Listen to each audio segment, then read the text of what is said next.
सत्संगत जी, प्यार से कहना ध्यान रंगा जी। इधर सत्संग में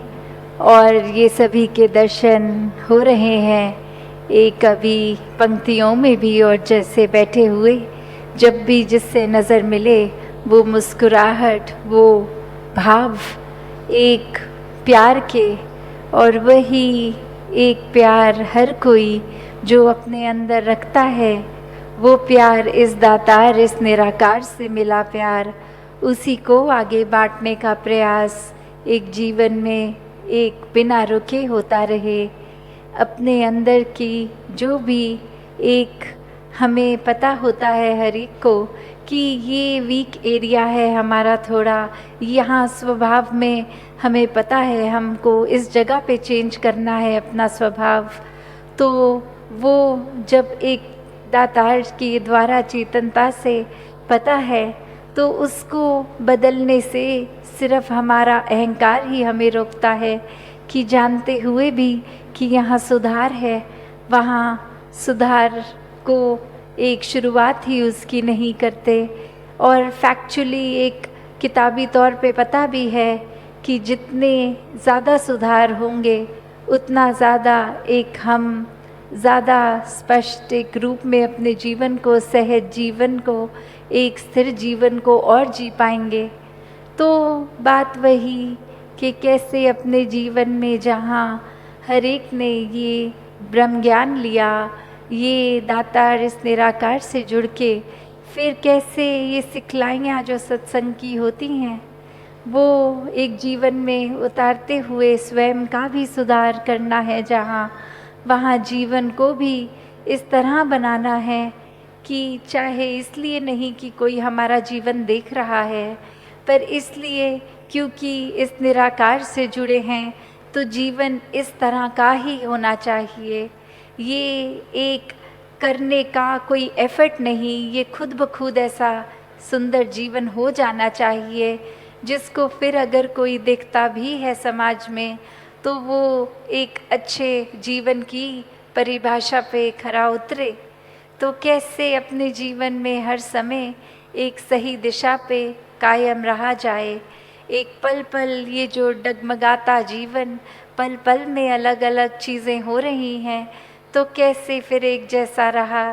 जाए। तो बात वही कि अपने अंदर से ये निराकार को जितना हम बिठा कर रखें अपने अंदर, और अंदर से जितना अहंकार को समाप्त कर दें, वहीं पे एक ये तरीका एक अपने जीवन का तरीका ही बन जाएगा। फिर उसमें कोई ऊपरी मेहनत नहीं किसी एक तरह से जीवन को जीने की। जिस प्रकार एक कहानी भी सभी ने अक्सर सत्संग में भी सुनी है कि वो एक मूर्तिकार बहुत ही फेमस, वो आर्टिस्ट उस तरह कि वो अपने कला को इतना परफेक्टली कर रहा है कि फिर वो एक असली नकली का कोई फ़र्क ही नहीं कोई पहचान पाता कि एक अगर असली फूल है, एक उसने नकली भी बनाया तो आंख दूर से देख के कोई फ़र्क नहीं करती। और इसी तरह उसका एक पर चरित्र इस तरह की दुनिया में बहुत सारी उसकी लेनदारी हो गई, और अब जब वो वसूल करने के लिए आए जिनसे पैसा कर्जा लिया, तो एक तरकीब दिमाग में कि मैं अपने जैसा एक पुतला बना के फिर एक वो ऐसे मृत्यु रूप में उसको दिखाकर कि सब फिर कन्विंस हो जाएंगे, वो मान जाएंगे कि अब शरीर रूप में मैं नहीं हूँ, तो जब मैं ही नहीं तो पैसे किससे अपने वापस लेंगे। तो ऐसे ही वो बिल्कुल अपने जैसा हूबहू मूर्ति को एक लिटा देता है बना के और खुद छुप जाता है। और उसी समय लोग आके जब ये देखते हैं तो एक वो बात मान लेते हैं कि ये इंसान का जीवन ख़त्म हो गया है। और वहीं एक इंसान आके थोड़े गौर से देखता है तो लगता है कि शायद कुछ एक असल का शरीर वो नहीं है, और वो फिर एक बस ये जानकारी के रूप में ऐसे बोलता है कि इस आर्टिस्ट ने ये मूर्ति बनाई है और ये साफ पता चल रहा है, इसमें कमी है इतनी, उस कमी के कारण ही पता चल रहा है। और वहीं वो जो दीवार के पीछे छुपा आर्टिस्ट एक अहंकार में बाहर आके उनके सामने कहता है कि क्या कमी है इसमें, मुझे बताओ। तो वो बात कि एक अपने आप को इतना प्रबल करके, और वहीं पे फिर एक बात कि उनका जो आए, उनका मकसद वहीं का वहीं सॉल्व हुआ कि वो इंसान भी मिल गया। और उस इंसान को जहाँ एक उसने वो रूप लिया कि मैं इसको अपने आप को मृतक घोषित करके एक मेरा काम बन जाएगा, तो वो एक अपने अहंकार के कारण कि मेरी कमी कौन निकालने वाला आ गया है। तो हमारा जीवन भी अगर हम देखें तो उस तरह तो नहीं जा रहा, उस डायरेक्शन में तो नहीं जा रहा कि किसी ने ज़रा सा बोल दिया कि आप वैसे तो बहुत ही अच्छे हैं,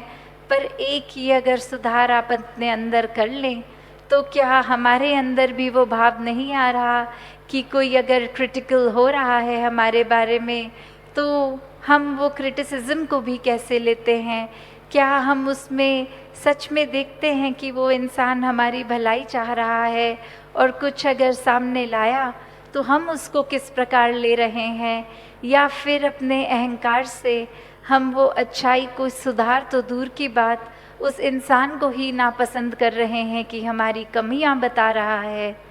तो बात वही कि कैसे अपने जीवन में हर कोई वो कर सकता है कार्य कि अपनी कमियां जहाँ खुद भी पता है या किसी के द्वारा भी पता है, तो उन पे काम करना है कि नहीं। एक सत्संग आए हैं तो वो ध्यानपूर्वक एक पूरा एक एक पल जो जो महापुरुष बोल रहे हैं उसको सुनना है, या फिर एक दिमाग में वही बना है कि आएंगे, एक कतार में लगेंगे, फिर लंगर खा के घर चले जाएंगे। तो बात वो नहीं कि कैसे संगत में आना है, बात वो कि एक संगत में बैठ के क्या करना है। सिर्फ एक शरीर को एक बैठने की अवस्था में नहीं रखना, मन को एक हमेशा ये जो भी बोल वचन आ रहे हैं, किसी भी तरह से आ रहे हैं, उनके ऊपर एक अपने ध्यान को लेना। जैसे अभी महापुरुष अपनी स्पीच में बोल भी रहे थे कि अक्सर ये होता है कि सत्संग आए, बैठे, सुने, और जब बाद में कोई पूछे कि सत्संग में आज क्या सबसे अच्छी सिखलाई आपने अपने जीवन में ली, तो बात वही आती है कि कुछ ध्यान से नहीं सुना था, या हम एक थे पर वो ध्यान बस नहीं लग पा रहा था। तो बात वही कि सिर्फ एक सत्संग में शरीर की अटेंडेंस नहीं, एक मन की अटेंडेंस ज़रूरी है, एक अपनी चेतनता की अटेंडेंस ज़रूरी है। वरना तो फिर एक सत्संग आने का भी क्या फिर फ़ायदा। घरों से इतनी दूर, जब मौसम ठीक भी नहीं तो भी इतनी मेहनत से पहुंच रहे हैं, पर आके सिर्फ एक शरीर को बिठा लिया और कुछ ग्रहण नहीं किया। तो बात यहाँ सिर्फ चेतनता की। वरना तो अक्सर ऐसे भी देखे हैं कि बहुत सालों से भी अगर कोई सत्संग कर रहे हों और ज्ञान ठीक से अगर नहीं समझ आया, तो वो सत्संग में भी ये बताते हैं कि हम अपने ब्रांच में कहीं सत्संग कर रहे थे और एक दिन बहुत देरी से किसी कारण से पहुँचे, और एक अपने हमने अगर घर पे उसी समय बाल धोए तो किसी ने टोक दिया कि आप गीले बालों में क्यों सत्संग आ गए हो, या फिर खास करके बहनों के लिए कि आपने सर पर चुन्नी क्यों नहीं ओढ़ी है। तो बात वो नहीं, हर एक का अपना कल्चर है, अपना बैकग्राउंड है। तो सत्संग आना कोई वो दुपट्टे की मोहताज नहीं कि पहना है कि नहीं पहना, एक सर कजा है कि नहीं कजा। बात वो कि सत्संग आए हैं तो एक अपने ऊपरी अपीयरेंस के ऊपर इतना ध्यान नहीं जितना ये मन से सत्संग सुनने का भाव है। कैसे एक सत्संग आने में भी हमने फिर अपने वो भरम भुलेखे डाल दिए कि किस तरह बैठना है, क्या करना है, कैसे एंटर करना है। तो बात वही कि सत्संग का मतलब ये मर्यादित रूप है, जहाँ कि ये पता है कि आपसी बातचीत नहीं, क्योंकि आपसी बातचीत से शोर होगा और शोर से कोई भी वक्ता महापुरुष की हम बात नहीं सुन पाएंगे। या फिर जो दासी का भी काफ़ी बार वो फ़ोन्स के ऊपर हर बारी कहना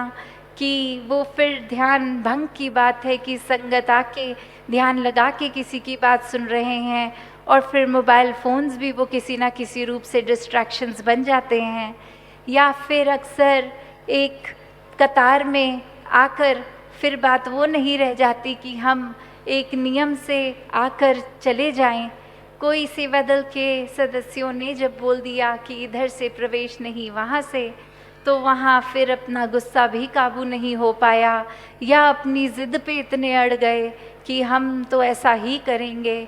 तो बात वो नहीं, एक सेवा दल को भी गाइडलाइंस मिली हैं, और वो इसलिए क्योंकि एक तरीका जो इतना अच्छे से एक मर्यादा में निभ जाता है, वो एक चलाने के लिए उस रूप को,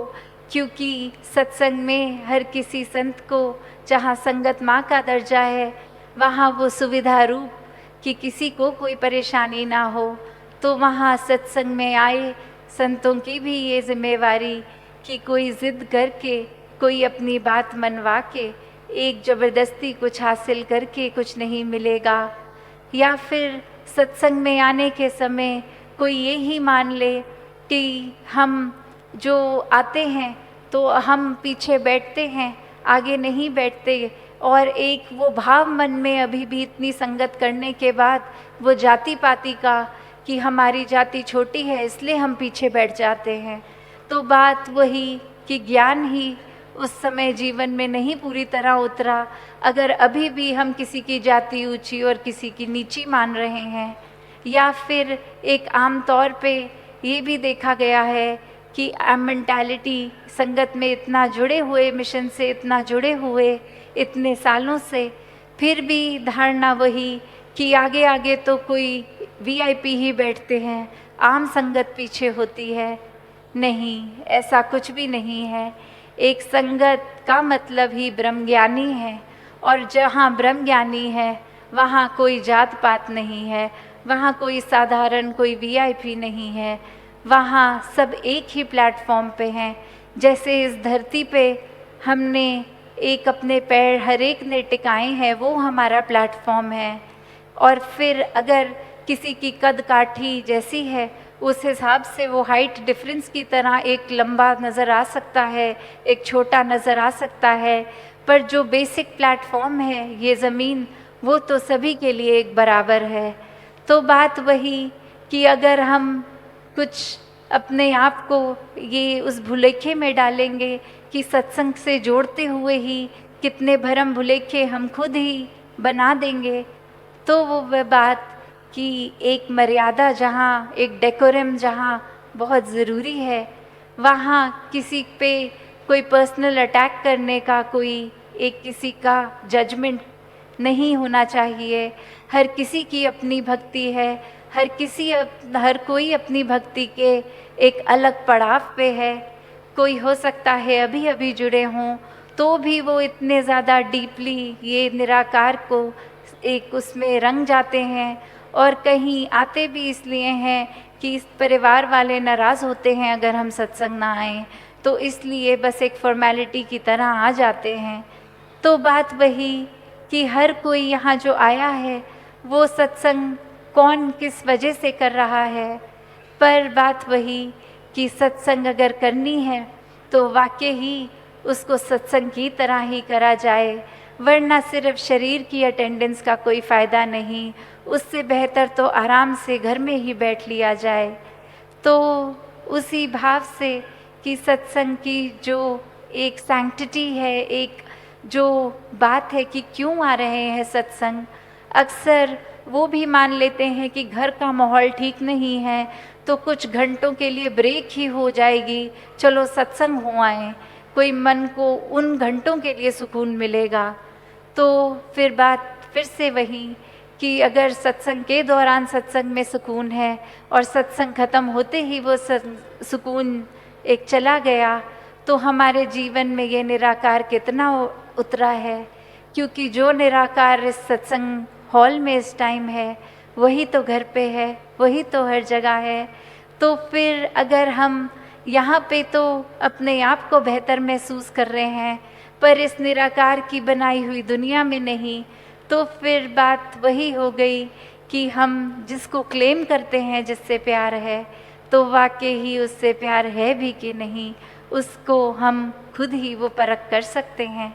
तो दासी की घड़ी पे नज़र अब और ज़्यादा समय नहीं लेके इन्हीं शब्दों से आज्ञा लेगी। सत्संगत जी, धन निरंकार जी।